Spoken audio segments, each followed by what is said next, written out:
We're about to head to Thanksgiving and you're like, I don't know what to be thankful for. What was this year? First of all, you can always be thankful. Second, just listen for a sec. Now, we made a big deal out of this year because of all the slow-moving planets ingressing into new signs. But there was also a very heavy Mars influence, a lot of moments where we felt our power and agency was blocked or frustrated. This idea of birth and rebirth. We felt caught between endings and beginnings. And it was really Mars that set the whole emotional tone for this year. Retrograding Mars in Cancer, a sign that it hates. This was a time when we really felt unsettled or like our foundation was crumbling. Maybe we felt we lacked power, or worst case scenario, like we were kind of tumbling down an elevator shaft. On January 15th specifically, we had a Cancer full moon and we had Sun opposite Mars. And the Mars synodic cycle also coincided with that full moon. And the Mars cycle is most closely associated with, if you're familiar with Joseph Campbell's monomyth, this kind of transformational journey of the individual. This path of starting out, getting pulled into something deep that we can't always control,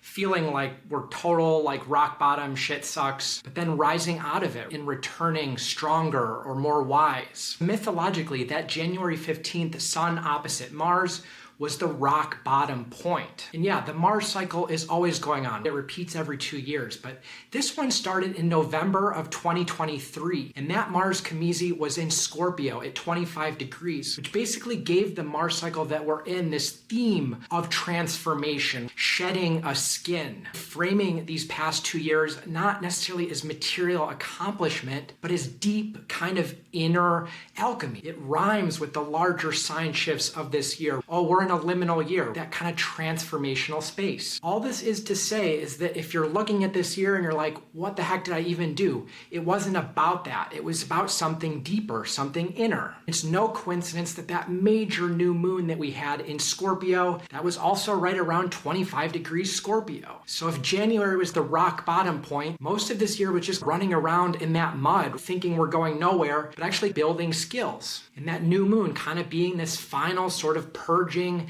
new start culmination. So we're not done yet. We're kind of putting the pieces together. We're turning things that are hard to articulate into more of an overarching wisdom. And this cycle comes to a close in January with Mars Kamizi in Capricorn. The next 2 years of the Mars cycle is going to be less about transformation and more about material accomplishment. But if we think about Mars in Cancer as being that rock bottom point, you can also think about Jupiter exalted in Cancer as sort of what we grew from that same place. And I would expect that in early June, when we have the next Venus-Jupiter conjunction, again in Cancer, also in July when Jupiter goes into Leo, can really see the abundance of growth, right, from the seeds that you planted this year.